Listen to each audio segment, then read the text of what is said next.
Dan ingat yang baik-baik, bahwa yang mengetahui si fulan husnul khatimah, si fulan tidak husnul khatimah, hanya siapa?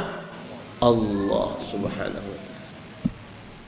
Kita manusia hanya bisa mendoakan, karena kita manusia menghukumi sesuatu hanya secara lahiriah saja. Tidak bisa menetapkan si fulan husnul khatimah, si fulan husnul khatimah, tidak. Kita hanya berdoa semoga si fulan mendapatkan husnul khatimah. Tidak bisa menetapkan, memastikan, karena itu hak milik Allah Subhanahu wa taala. Kenapa demikian?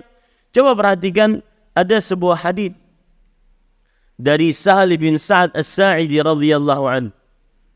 Suatu ketika para sahabat Nabi radhiyallahu anhum berperang.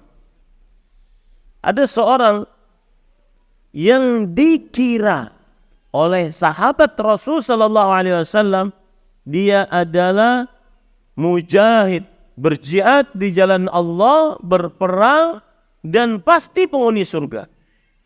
Tapi Rasul sallallahu alaihi wasallam mengatakan innahu min ahlin nar. Orang ini penghuni neraka. Para sahabat bingung. Di antaranya Sahal bin Sa'ad As-Sa'idi radhiyallahu anhu. Mengapa kok bisa?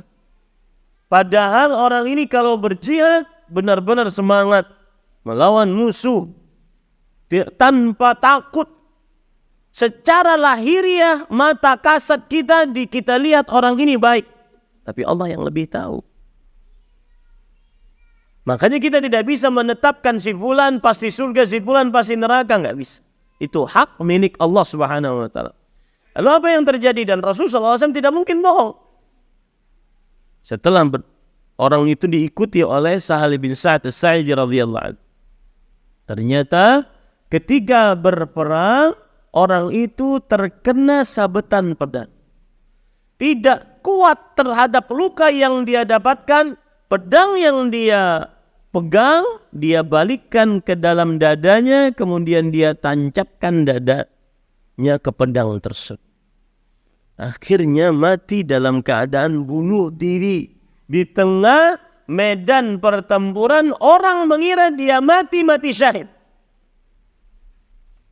Maka Sahal bin Sa'ad As-Sa'idi radhiyallahu anhu langsung mengatakan, asyhadu annaka Rasulullah. Wahai Nabi Muhammad SAW, aku bersaksi bahwa engkau adalah Rasulullah. Benar, engkau yang engkau katakan tersebut, dia penghuni neraka. Karena ketika dia berperang, kesakitan, tidak tahan, akhirnya dia bunuh diri. Maka para ikhwah, sekali lagi, cerita ini saya bawakan, menunjukkan bahwasanya husnul khatimah hanya Allah yang tahu. Kita manusia hanya bisa apa? Mendoakan.